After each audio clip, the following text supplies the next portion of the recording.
Okay. So fish egg curry or egg fry ఎలా చేయాలో చూద్దాం. సో నేను ఇక్కడ ఎగ్ ఫ్రై చేస్తున్నాను.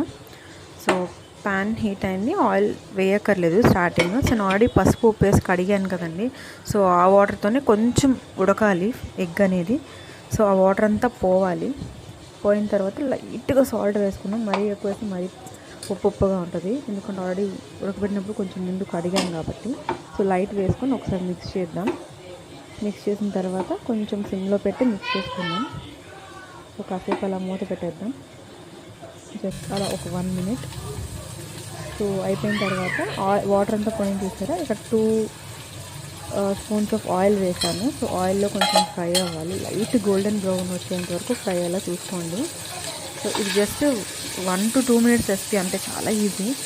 సో మీకు కావాలంటే పీసెస్ లాగా కట్ చేసుకొని కూడా ఫ్రై చేసుకోవచ్చు, లేదా యాసిడ్ అలానే ఫ్రై చేయొచ్చు.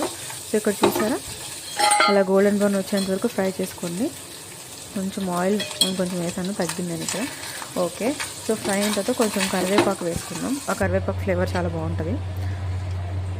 ఒక 2 to 3 to 4 అలా కర్రీ లీవ్స్ వేసుకుందాం. వేసిన తర్వాత కాసేపు అలా మూత పెట్టి కాసేపు మగ్గ పెట్టేద్దాం.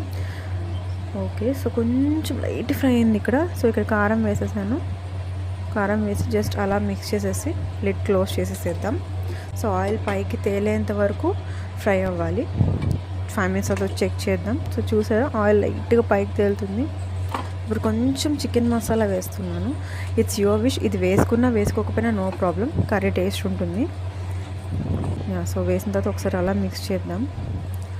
జస్ట్ ఒక 2 minutes తర్వాత కొత్తిమీర చల్లుదాం. ఎందుకంటే పసుపు ఉప్పు కారం అన్నీ పడ్డాయి, కొంచెం చికెన్ మసాలా వేసాను. ఇప్పుడు కొంచెం కొత్తిమీర వేసేసుకొని జస్ట్ అలా ఒక 20 to 30 seconds ఉంచేసి ఆపేసేయడమే, అంతే. ఫిష్ ఫ్రై చాలా సింపుల్. దీంట్లో మీరు ఆనియన్స్ కూడా వేసుకోవచ్చు. ఆనియన్స్ మసాలా అల్లం వెల్లుల్లి పేస్ట్ ఫ్రై అయిన తర్వాత కూడా ఇది వేయచ్చు. బట్ ఇది చాలా సింపుల్ డ్రై ఫ్రై అనమాట. చాలా ఈజీ. ట్రై చేయండి ఒక్కసారి.